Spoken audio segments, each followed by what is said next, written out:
The chains were heavy. Minho felt their weight on his wrists and ankles as he stood in line with the other humans. Around them, the slave market was loud with alien voices. Creatures of all shapes and sizes walked past, looking at the prisoners like they were shopping for furniture. Minho was 34 years old. Before the invasion, he had been a construction engineer on Earth. He had built bridges and towers. Now he stood in chains on an alien world waiting to be sold. The Reckon Empire had come to Earth 6 months ago. Their ships had appeared in the sky without warning. The bombardment lasted 3 days. Cities burned. Millions died. When the Reckon soldiers landed, they took anyone they could catch. Minho had been trying to help survivors dig out of a collapsed building when they grabbed him. The Reckon were terrifying creatures. They stood 8 feet tall with 4 arms covered in hard shell-like armor. Their faces had too many teeth. They moved like predators, always watching, always ready to strike. Next to Minho stood a woman named Hana. She had been a doctor on Earth. Her hands, which once saved lives, were now bound in chains. She whispered to the younger prisoners, trying to keep their spirits up. But her voice shook with fear she tried to hide. Further down the line was Bora, a former soldier. She had fought during the invasion until her ammunition ran out. Her eyes burned with hate every time a Reckon walked past. Her fist clenched so tight that her nails drew blood from her palms. And there was Jiho. He was only 15 years old, small for his age. He had been captured with distant relatives he barely knew. While other prisoners cried or shouted, Jiho stood perfectly still. His face showed nothing. His eyes looked empty like windows into an abandoned house. A commotion at the market entrance made everyone turn. A Reckon noble was arriving with 7 smaller Reckon walking behind him. These were cubs, the children of the noble. They ranged from barely walking to almost adult size. The noble, whose name was Krast, walked with pride. His armor was decorated with symbols of rank. Krast stopped in front of the human prisoners. He spoke to his cubs in their clicking, harsh language. Then he pointed at the humans and laughed. The cubs made excited sounds. A slave trader approached and bowed to Krast. They talked for several minutes. Money changed hands. The trader shouted orders, and guards began separating 20 humans from the larger group. Minho, Hana, Bora, and Jiho were all among the chosen ones. They were loaded into a transport vehicle. The interior was dark and smelled of fear and old blood. The vehicle moved for what felt like hours. Nobody spoke. What was there to say?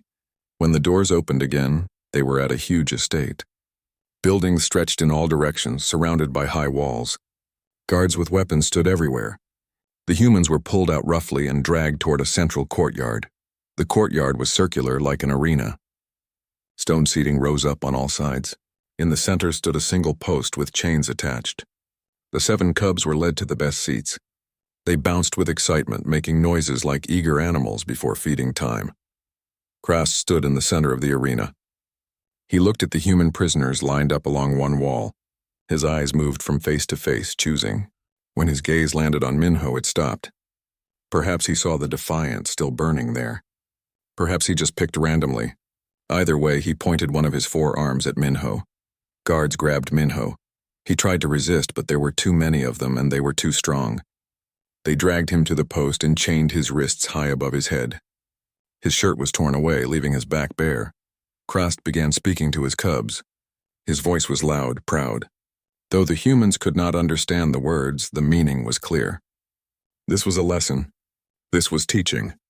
The cubs watched with bright, eager eyes. Krast produced a weapon from his belt. It looked like a whip, but it glowed with blue energy. When he activated it, the air crackled. This was not just a tool for pain. It would burn as well as cut. The first strike came without warning. The energy whip cut across Minho's back, and the smell of burned flesh filled the air. The pain was beyond description. But Minho clenched his teeth. He would not scream. He would not give them that satisfaction. The second strike came. Then the third. Krast was speaking between each blow, explaining something to his cubs. The lesson continued. By the 10th strike, Minho's back was a mass of burned and bleeding wounds. Still, he made no sound beyond hard breathing. The other human prisoners were forced to watch. Hana was crying, tears running down her face. Bora's whole body shook with rage. The other humans looked away or stared at the ground. But Jiho watched everything. His face remained blank, but his eyes followed every movement. 20 strikes. 25. 30. Crust was breathing hard now from the effort. He seemed frustrated that Minho refused to scream. The warlord raised his voice, speaking more harshly to his cubs. He raised the whip for another strike, then he stopped. He turned to his cubs and made a gesture. The meaning was clear even without words. See, even the weak can be stubborn, but they all break eventually. The cubs made sounds of approval. They had learned their lesson, all except the youngest, who looked troubled. Crust turned back to examine his work. Minho hung from the chains, barely conscious. His back was ruined. The Reckon warlord nodded with satisfaction and began walking back to his cubs. That was when Jiho moved. The boy stepped forward from the line of prisoners. The guards did not stop him. He was just a small human child, no threat to anyone. He walked across the arena floor toward Crust. His steps were steady and slow. Crust noticed him and stopped. He looked down at the tiny human approaching him. The warlord seemed amused. What could this small creature possibly want? Jiho stopped a few feet away from Crust. He looked up at the massive alien. His face still showed no emotion. When he spoke, his voice was flat and calm. The words that came out of his mouth were not in English. They were in the Vrekan language. Perfect unaccented Vrekan. Everyone froze. The guards stared. The other humans looked shocked. The cubs leaned forward in their seats. Even Crust seemed surprised. How could a human speak their language? It should be impossible. The sounds required were not natural to human throats, but Jiho spoke clearly. 7 words in the Reckon language. 7 words that would change everything. In English, those words meant, count your family. They will all go next. For a moment, there was absolute silence. Then Crust roared. The sound was deafening. His forearms moved in a blur. One massive hand struck Jiho across the face. The boy flew through the air and slammed into the arena wall. He hit hard enough to crack the stone. The other humans screamed. Hana tried to run forward, but guards held her back. Bora fought against her chains. Minho, barely conscious, opened his eyes and whispered the boy's name. Jiho lay crumpled against the wall.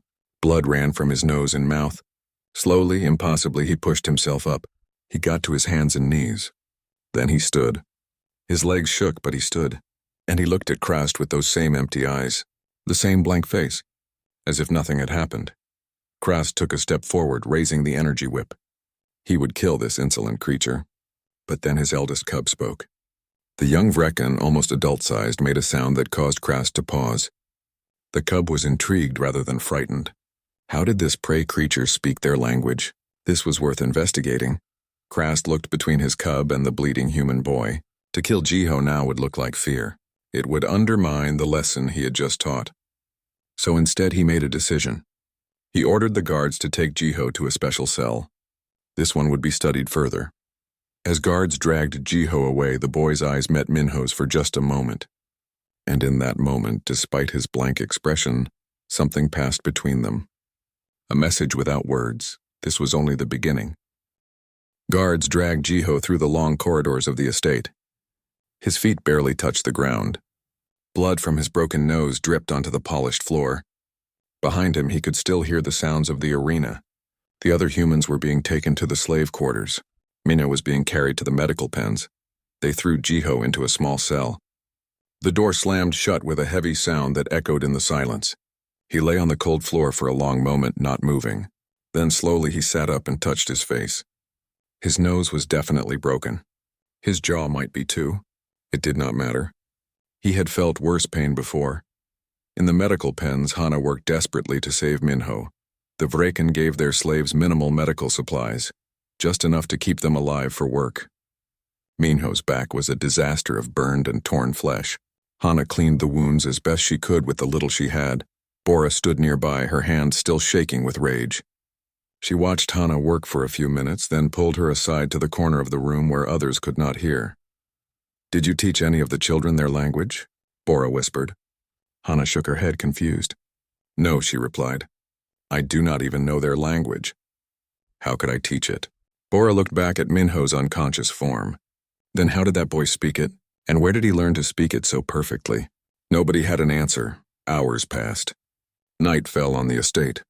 In his cell, Jiho sat against the wall staring at nothing. When footsteps approached his door, he did not move. The door opened and Crust's eldest cub entered. His name was Dracos. Two guards stood behind him, weapons ready. Dracos studied the small human with interest. He had seen many slaves in his life. Most cowered in fear. Some showed anger. But this one showed nothing. His face was like a mask. "Speak," Dracos commanded in the Rekan language. "Tell me how you learned our speech." Jiho looked up at him. When he spoke, his Rekan was still perfect. "I was not always on Earth," he said. His voice was flat, empty of emotion. 5 years ago, my family was on a colony ship. We were captured by traders. I was sold to a Rekan research facility. Dracos leaned forward. "A research facility? Which one?" "The Linguistic Studies Center on Vrekar Prime," Jiho replied. "They study how different species learn languages. For 3 years I was their test subject. They used drugs and pain and electrical shocks to make my brain learn faster. I learned 17 galactic languages. Vrekan was the first." The young Vrekan made a sound of understanding. That explained the perfect accent. Neural conditioning could force language learning at an unnatural speed, but it was an incredibly painful process. This small human had endured 3 years of it. "Why are you not still there?" Dracos asked. 6 months ago, rival Vrekan factions fought over the facility, Jiho explained. There was an attack. In the chaos, some of us escaped. I made it to a trader ship. They took me to Earth. I found distant relatives. I thought I was finally safe. Then your people came and burned everything. Dracos considered this information. Then he asked the question that really interested him. "What did your threat mean? Count your family. They will all go next." "Was that a promise to kill my siblings?" Jiho's expression did not change. "I memorized the layout of this estate during transport," he said. "I observed guard patterns during the walk to the arena. I counted security cameras and noticed blind spots. I know where your siblings sleep. I know the servants use the east corridor between midnight and dawn. I know your father keeps weapons in the west wing. The security codes rotate on a 7-day cycle. Today is day 4, Dracos laughed. It was not a friendly sound. "You are in a locked cell," he said. "You are a weak human child. You have no weapons. You have no allies.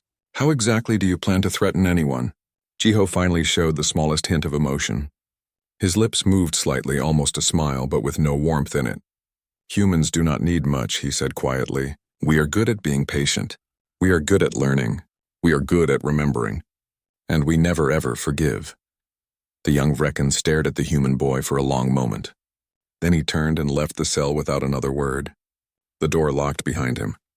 But as he walked away, Dracos found himself looking over his shoulder. For the first time in his life, prey had made him feel uneasy. Days turned into weeks. The humans at the estate fell into a brutal routine. They woke before dawn. They worked until their bodies gave out. They received minimal food and water. At random times, Krast would select one of them for demonstrations to his cubs. Teaching moments about dominance and the natural order, Minho slowly healed. His back would never be the same. The scars were deep and permanent. But he could walk again, could work again. Hana checked on him every day, using her medical knowledge to prevent infection with almost no supplies. Bora watched everything with sharp eyes. She noticed that security had increased. More guards on patrol, more cameras being installed. Krast had become paranoid after Jiho's threat. The warlord was taking it seriously, even if he pretended not to. But Bora also noticed something else. The increased security meant the guards were spreading themselves thin. They were watching the humans so closely that they paid less attention to other things. The servants moved more freely. Supplies were checked less carefully. In trying to prevent one threat, Krast was creating other vulnerabilities. Jiho remained in isolation. He was given food and water, but nothing else. No contact with other prisoners. No work assignments. Just empty hours in an empty cell. Most people would have gone mad from the loneliness. But Jiho had spent 3 years in a research facility. He knew how to survive inside his own head. He spent his time remembering everything he had learned. He recalled every detail of the Rekan culture from the research facility. He reviewed every observation from his time at the estate. He made plans and then improved those plans. He was patient. Time was something he had plenty of. The estate employed many servants from other conquered species. A cook from the Thelen race who prepared meals. A maintenance worker from the Zarkith people who fixed broken equipment. Cleaning staff from a dozen different worlds. All of them were slaves too. just slaves who had been broken long ago. But broken did not always mean loyal. The Thelen cook had lost her mate to Reckon sport hunting. They had captured him and released him in a forest, then hunted him for entertainment. She had been forced to watch. She hated the Vrecken with a quiet, burning hatred that never went away. The Zarkith maintenance worker came from a world that no longer existed. The Vrecken had destroyed his planet's ecosystem for resources. Billions died. He was one of the few survivors. He worked and obeyed and never caused trouble. But inside, he dreamed of revenge every single day. These servants had access to the entire estate. They saw everything. They knew everyone's routines. And they were largely invisible to the Vrecken, who barely considered servants to be people at all. Jiho's cell was cleaned once a week by a servant. The guard would open the door, the servant would enter, and the guard would stand watch until the cleaning was finished. It was routine, boring. The guards paid little attention. During the third week, the Zarkith maintenance worker came to clean the cell. He worked silently as always, but as he emptied the waste container, he whispered words so quietly that only Jiho could hear. "We heard what you said to the warlord. We heard you speak about his family. Many of us wish we had such courage." Jiho looked at him carefully. Then he whispered back, equally quiet, "I do not ask you to fight. I ask you to make small mistakes. Move supplies to wrong places. Forget to lock certain doors. Disable cameras but make it look like accidents. Can you do this?" The Zarkith servant nodded once, then continued cleaning as if nothing had been said. Over the following weeks, tiny things began to go wrong at the estate. A security camera in the east corridor malfunctioned. A door lock in the storage area stopped working properly but still appeared functional. Cleaning supplies were moved next to heat vents. These were all small things. Individually, they meant nothing. But together, they were pieces of a larger plan. Krast noticed none of it. He was too focused on watching the human prisoners, making sure they could not rise up against him. He never thought to worry about the servants he had owned for years. That was his mistake. Dracos, the eldest cub, sometimes visited Jiho's cell. He was fascinated by the strange human who showed no fear. They would talk, though their conversations were cold and factual. Jiho told him about Earth, about human history, about the billions who died in the bombardment. Dracos learned that humans had no natural weapons. No claws or fangs or armor. They were weak individually. But they had something else. They had persistence. They had creativity. They had the ability to work together and to plan for the long term. And they had memory. Humans never forgot who wronged them. One night, Dracos asked Jiho a question that had been bothering him. "If you hate us so much, why did you not try to hurt my younger siblings when you escaped your cell? You had access. You chose not to." Jiho looked at him with those empty eyes. "Because I am not like your father," he said simply. "I do not hurt children to prove I am strong. That is the difference between humans and Vrecken. We know that real strength is choosing not to cause pain when you could." Dracos had no response to that. He left the cell troubled, thinking thoughts that no Vrecken cub should think. Thoughts about whether his father's way was truly strength or just. 2 weeks after Jiho's isolation began, Krast decided it was time for another lesson. His cubs needed regular demonstrations to learn properly. Violence was an education that required repetition. This time he chose Hana. She was older, smaller, and had been weakened by the poor food and hard work. Perfect for showing his cubs how even the weakest prey could be dominated. Age and gentleness, Krast explained to his children, made a creature even easier to break. The guards came for her in the early morning. Hana knew what was coming. She had treated enough victims of Krast's lessons to understand. Her hands shook as they pulled her from the sleeping quarters. The other humans watched helplessly. Minho tried to stop them. Despite his still healing back, he threw himself at the guards. They beat him down easily. His scarred back hit the floor and he cried out in pain.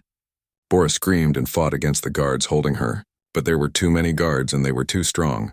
They dragged Hana to the arena. The cubs were already in their seats, eager and excited. Krast stood in the center with his energy whip ready. Hana looked at the post where Minho had been chained. She tried to stand straight, tried to show dignity. The younger humans were watching. She wanted to be brave for them, but before the guards could chain her to the post, alarms began screaming throughout the estate. Loud, urgent alarms that meant emergency. Krast froze, confusion crossing his face. What was happening? A guard rushed in and spoke rapidly in the Recon language. Fire. There was fire in the western storage wing, the wing where the armory was located, where weapons and ammunition were kept. Krast cursed and shouted orders. His personal guard would come with him. The junior guards would stay and watch the cubs and prisoners. He ran from the arena, his heavy footsteps echoing. The fire was real. Cleaning supplies had been stacked near a heat vent for weeks. The Zarkith maintenance worker had arranged them carefully. Flammable chemicals placed just right. When the heat reached the correct temperature, ignition was inevitable. The fire was contained to one room, but that room was near the armory. Krast had to mobilize every available guard to prevent the flames from reaching the weapons, all his attention focused on that single crisis. In another part of the estate, nobody noticed that Jiho's cell door was malfunctioning. The lock showed engaged on the guard's monitor. The green light was on, but inside the mechanism, damaged components from a clumsy maintenance worker's accident 3 days ago had finally failed completely. The door was unlocked. Jiho pushed the door open. It moved silently on well-oiled hinges. He stepped into the corridor. Empty. All the guards had been pulled to deal with the fire. He moved quickly and quietly through the servant passages. He had memorized the layout weeks ago. Every turn, every door, every camera location. The cameras in the east corridor had been malfunctioning for days. They still showed pictures on the monitors, but they were frozen images, not live feeds. Another mistake by the maintenance worker. These small accidents added up. Jiho reached the cubs' quarters. The 3 youngest cubs were in their play area. Only one guard watched them, a young female Vrekan barely past adolescence herself. She was not expecting trouble. The cubs were safe in their own home. What could possibly threaten them here? Then she saw Jiho standing in the doorway. Her forearms moved toward her weapon, but Jiho did not attack. He just stood there looking at her with his empty eyes. "What is your name?" Jiho asked in perfect Recon. The guard froze. A human speaking her language? It was so unexpected that she forgot to shoot. "I am called Veska," she replied automatically. Her weapon was half raised, uncertain. "Do you have cubs of your own, Veska?" Jiho asked.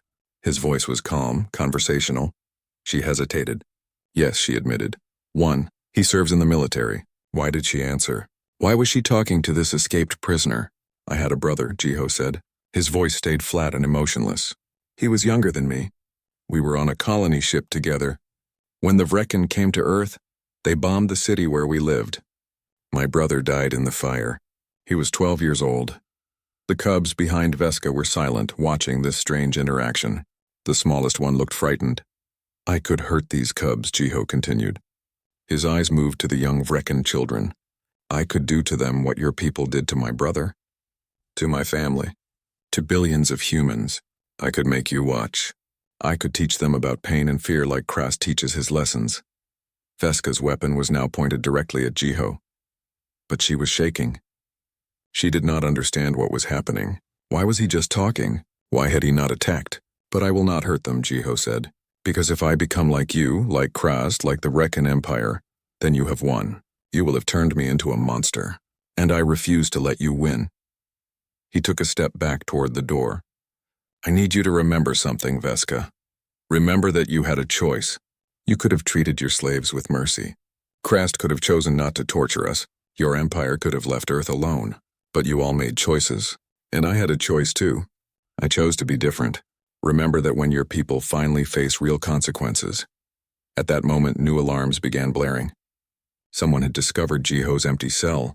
Veska's weapon stayed pointed at him, but she did not fire. She was too confused, too shaken by what he had said. Jiho sat down on the floor, crossing his legs. He made no attempt to run. "I am done," he said simply. "You can call for help now." Veska triggered her communicator with one hand, her weapon still trained on Jiho with another. Within seconds, the sound of running feet filled the corridors.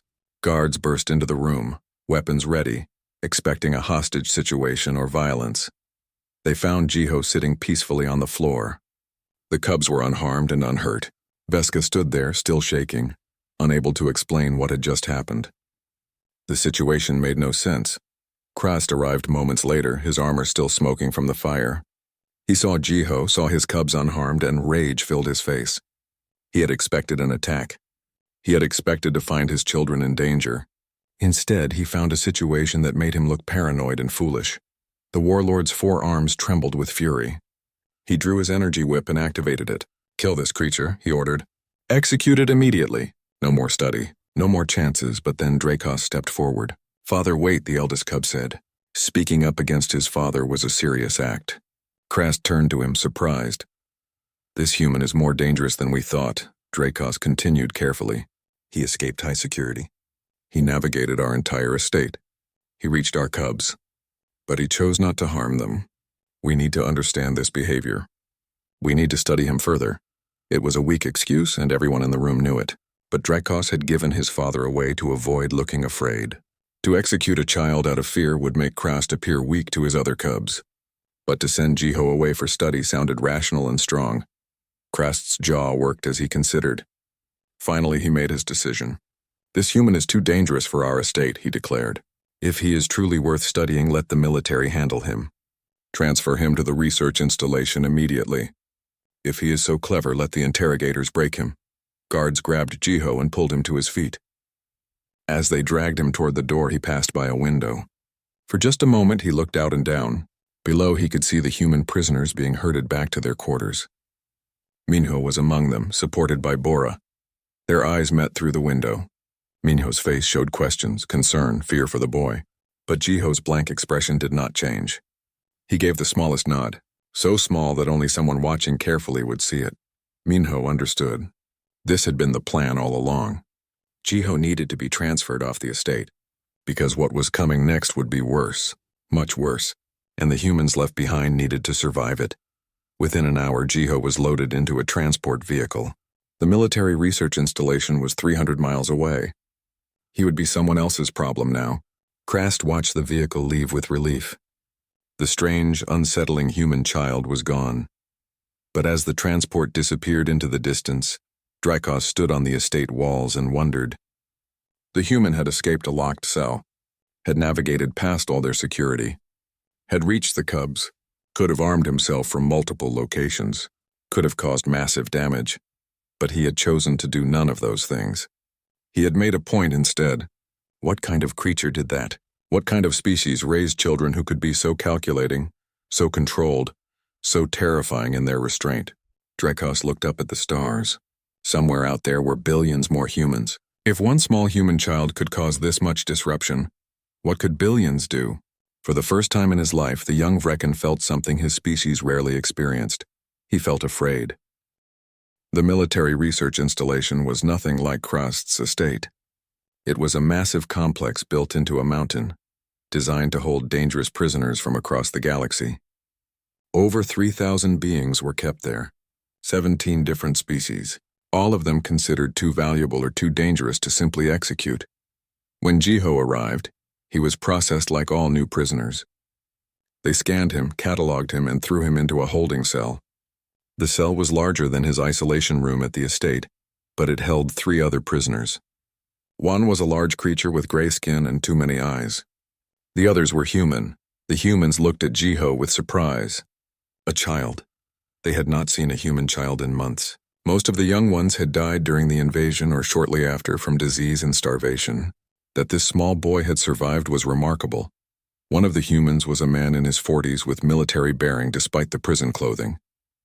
His name was Seok. He had been an officer at Earth's moon base. He was captured when the base fell after 3 days of fighting against impossible odds. Seok studied Jiho carefully. The boy's blank expression and empty eyes reminded him of soldiers he had seen, ones who had endured too much trauma. "Where did you come from?" Seok asked gently. Jiho told his story. Not everything, but enough. The colony ship, the research facility, Earth, Krast's estate, the whipping of Minho, his threat to the warlord, his escape to the Cubs' quarters, the transfer here. When Jiho finished, Seok was quiet for a long moment. Then he said something unexpected. "You got yourself transferred on purpose, did you not? You needed to get away from that estate." Jiho looked at him with those empty eyes. "Yes," he admitted. "Why? What is here that you needed?" "More humans," Jiho replied simply, "and a way to send messages." Over the following days, Jiho learned about the installation. There were 127 humans held there. Unlike the broken slaves at Krast's estate, these prisoners had maintained organization. They had a network, They communicated through signs and codes that the guards did not understand. And they had been planning. Syok was their leader. For months he had been organizing resistance. They had been stealing components, gathering intelligence, mapping the facility. But they lacked one crucial thing. They did not understand the Reckon well enough. They did not know their weaknesses. Jiho provided what they needed. 3 years in a Reckon research facility had taught him their language, their culture, their biology. 2 weeks at Krast's estate had taught him their security systems and behavioral patterns. And his observations had revealed something important. The Reckon Empire was not invincible. They were desperate. Jiho explained what he had learned. The Reckon breeding rate had been declining for generations. Their population was shrinking. Each cub represented enormous investment because there were so few of them. This was why Krast brought his 7 cubs to watch torture. He was desperately trying to raise them strong enough to survive in a dying empire. The Vrecken expanded through conquest because they needed resources to support their declining population. They needed slaves to do the work their shrinking numbers could not manage. Every military loss was catastrophic because they could not replace soldiers quickly. They maintained control through reputation and fear, not actual strength. Syok listened to all of this with growing excitement. If the Reckon were vulnerable, if they were overextended, then resistance was possible. More than possible. It could succeed. Humanity, by contrast, bred fast. Earth alone had held 11 billion people before the bombardment.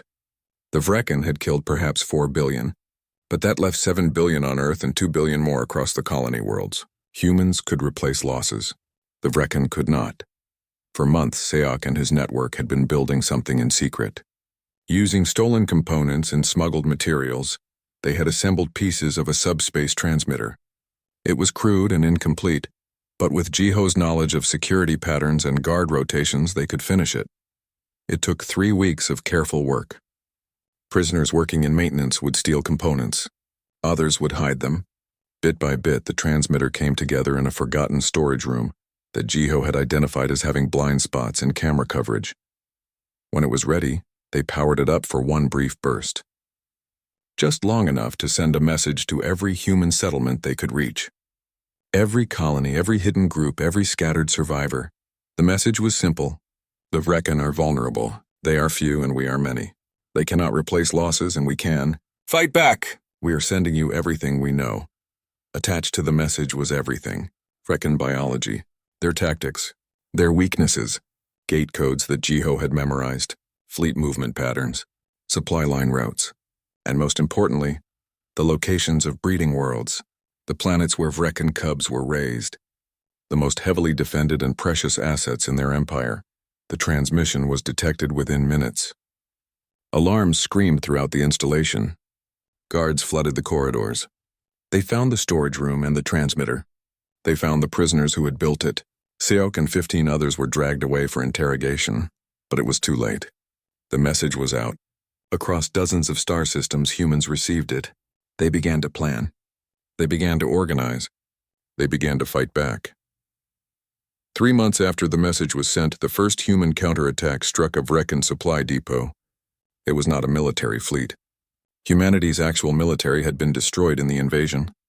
Instead, it was civilian ships with weapons welded to their hulls. Colony defense forces with outdated equipment. Even stolen alien vessels crewed by humans who learned how to fly them. They hit the depot without warning. The Reckon expected slaves to be passive, to accept their fate. They did not expect organized resistance. The humans used tactics the Vrecken considered dishonorable.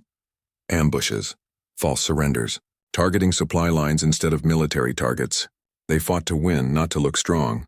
The depot was destroyed. 4,000 slaves of various species were freed. The humans recruited them all. Every freed slave became a potential fighter, a worker, a supporter. The Liberation Fleet escaped with minimal losses. News of the attack spread across the galaxy faster than any ship could travel. Other subjugated species heard about it and began to whisper. If humans could fight back, maybe we can too. If prey could become predators, maybe the old order was not as permanent as it seemed. At Krast's estate, the warlord noticed changes. Supply shipments were irregular. Communication with Central Command was spotty. Ships came and went more frequently than usual. Something was wrong in the Empire, but he did not know what. Minho noticed it too. The guards seemed nervous. They checked their weapons more frequently. They looked at the human prisoners differently now. Not with contempt, but with something that might have been caution or fear. Bora collected every piece of information she could. She watched guard rotations. She listened to conversations in languages she did not understand, but could read through body language. She saw the signs of an empire under pressure. Resources stretched thin. Soldiers pulled from garrison duty. Defensive positions being reinforced. Something was happening in the wider galaxy. Something big. And though the slaves at the estate did not know the details, they felt hope for the first time in months. Maybe rescue was coming. Maybe they would live to see freedom again. More attacks followed the first. A Vrekan patrol was ambushed and destroyed. A transport convoy was raided. A communications hub was sabotaged. Each attack was small individually, but together they showed a pattern. Humans were not just surviving. They were organizing. They were learning. They were becoming dangerous. The Vrekan High Command responded with increased military deployment. But this created new problems. They did not have enough soldiers to guard everything. Every ship sent to hunt humans was a ship that could not protect supply lines. Every soldier assigned to garrison duty was a soldier not available for conquest. The empire began to contract, pulling back from outer territories to protect the core worlds. Other species saw this contraction and grew bold. Rebellion started on conquered worlds. Slave uprisings increased. The fear that held the empire together was breaking down. And it had all started with one message from one prison, planned by humans who refused to accept defeat. In the research installation, Jiho and the other prisoners waited. Seok had been tortured for information but gave them nothing. The interrogators could not break him. They did not understand that a human who had already lost everything had nothing left to fear. 6 months after the message, alarms blared in the installation again. But this time they were different alarms. These were attack warnings. A human fleet had found them. A liberation fleet, coming to free their people.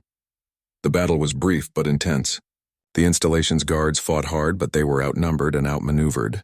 The humans had learned Vrekan tactics and found ways to counter them. They used the information Jiho had provided. They exploited every weakness. When the doors opened and human soldiers entered the prison blocks, the freed prisoners could hardly believe it. After so many months of captivity, freedom seemed impossible.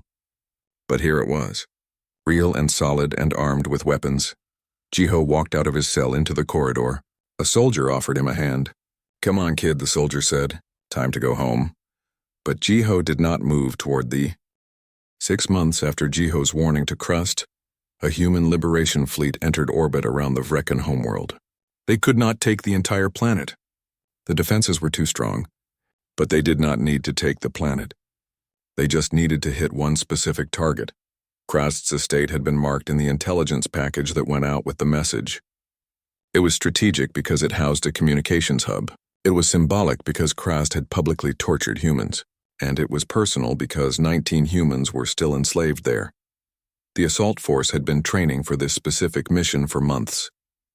They knew every building, every guard post, every camera. They knew where the humans were kept.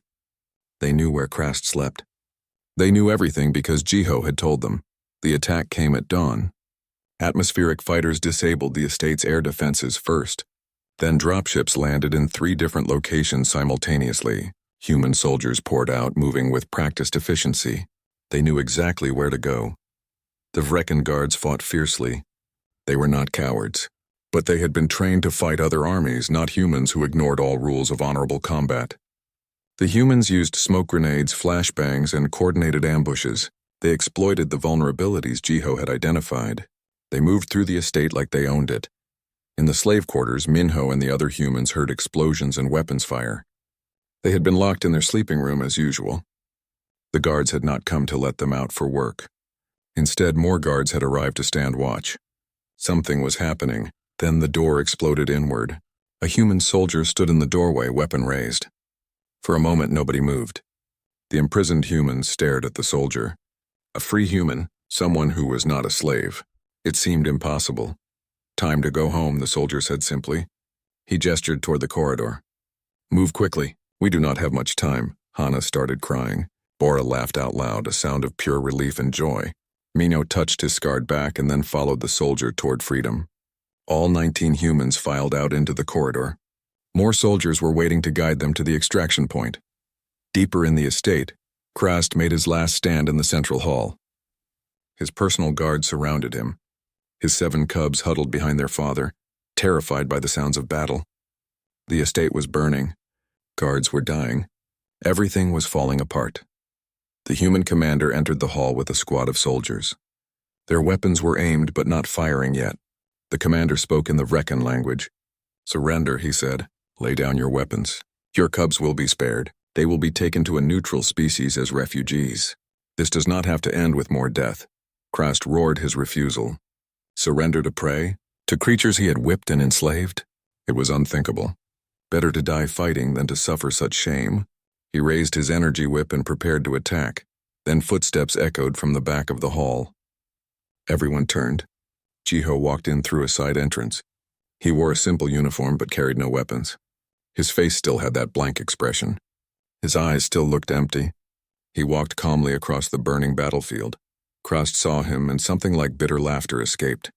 "You," he said in his clicking language, "the prey child who made threats. You think you have won? You have killed thousands of my people.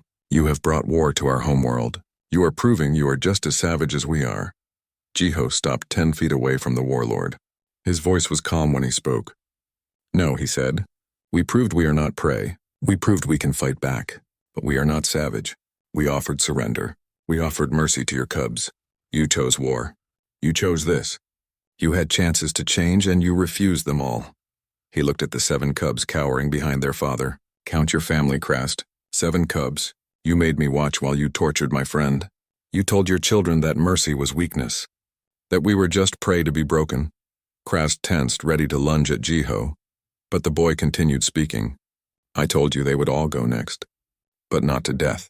To something you would hate more than death. To freedom." Jiho turned to face the cubs directly. "You are going to be raised by the cooperative," he said. "That is the alliance of free species that is fighting your empire. You will be taught real history. You will learn what your people did. You will be given the choice your father never gave anyone. The choice to be better than what you were born into." He looked back at Krast. "That is my promise fulfilled. Your family will go next. Not to graves, but to a life where they learn that the prey you tortured were people. Where they learn that strength does not come from cruelty. You cannot stop this. Your empire is falling, and your children will be the generation that rebuilds it into something that does not need slaves." Krast roared and charged. His guards fired their weapons. The human soldiers returned fire. The battle lasted only seconds. When the smoke cleared, Krast lay dead on the floor. His guards were dead beside him. The cubs were unharmed, protected by soldiers who had been ordered to keep them safe. Drakos, the eldest cub, looked at Jiho with something like understanding. "You planned this from the beginning," he said quietly. "Everything, the threat, the escape, the transfer, the message. All of it was planned." Jiho nodded once. "Humans are patient," he said. "We learn, we plan, and we keep our promises." The cubs were led away by soldiers who treated them gently. The youngest one looked back at Jiho with wide, frightened eyes, but Jiho did not look away. He met the young Reckon's gaze and nodded slightly. It was not forgiveness, but it was acknowledgement. These cubs were not their father. The extraction was successful. All 19 enslaved humans were evacuated safely. The estate was abandoned after taking everything useful. The human fleet left orbit before the Reckon military could respond in force. 3 years passed. The Reckon Empire did not fall completely, but it contracted system by system. Species after species broke free. Some fought wars for independence. Others simply walked away when the Reckon could no longer enforce control. The empire that had seemed eternal was crumbling. Humanity led the cooperative, not because humans were naturally superior, but because they remembered what it felt like to be helpless. They fought to end slavery everywhere. They shared their resources with freed species. They built something new instead of just destroying the old. Jiho was 18 now. He worked as a translator and cultural liaison. He helped former slaves understand their former masters. He helped former masters learn to live without dominating others. It was hard work that required him to face his trauma every day. But he chose to do it anyway. Minho had returned to Earth. He was helping rebuild destroyed cities. His back still carried the scars from Krast's whip. Sometimes they hurt. Sometimes people asked about them. He told them the truth. The scars were evidence that humans could endure, could survive, could overcome. Hana ran a medical center for freed slaves. She trained doctors from a dozen species. She had found purpose in healing the damage the Empire had caused. The work was endless, but she had help. Bora worked security at the center. She had found a way to channel her anger into protecting others. Drakas attended a cooperative university. He studied human history, ethics, and philosophy. He was trying to understand why his father's empire failed, why cruelty created its own destruction. Sometimes he had coffee with Jiho. Their conversations were difficult and painful, but both knew they were necessary. The younger cubs had been adopted by a family from the Thelen species. They barely remembered their father now. They were being raised to value compassion. They were being taught that power without wisdom was just violence waiting for an excuse. A memorial was built to honor all the slaves who died under Reckon rule. It listed billions of names from hundreds of species. The monument was massive, stretching across an entire valley. At its center stood a simple stone with words in every galactic language. They called us prey. They were wrong. Jiho stood at the memorial's dedication ceremony. Thousands attended. Freed slaves, former Vrekken who had rejected their empire, representatives from dozens of species. The gathered crowd waited for him to speak. He walked to the platform. His voice was stronger now than it had been as a child. The blank expression was still there sometimes, but moments of genuine emotion showed through more often. They called us prey, Jiho said. His voice carried across the valley. They said we were weak. They thought breaking our bodies would break our spirits. They were wrong, not because humans are special, but because all beings have the capacity for resilience, for hope, for resistance. We remember those who did not survive. We honor them by building a galaxy where nobody is prey, where nobody is enslaved, where strength means protecting the vulnerable, not exploiting them. Count your family, all of you, not to threaten them, but to remember why we fight. To remember who we are protecting. To remember that every victim of tyranny is someone's family, someone's friend, someone's child. We are not prey. We are not predators. We are people, and that makes all the difference. The crowd was silent for a long moment. Then someone started clapping, then another, then everyone. The sound rolled across the valley like thunder. Applause for the dead. Applause for the survivors. Applause for a future that was finally possible. Jiho stepped down from the platform. Minnow was waiting at the bottom. The scars on his back were visible through his shirt. The two men looked at each other.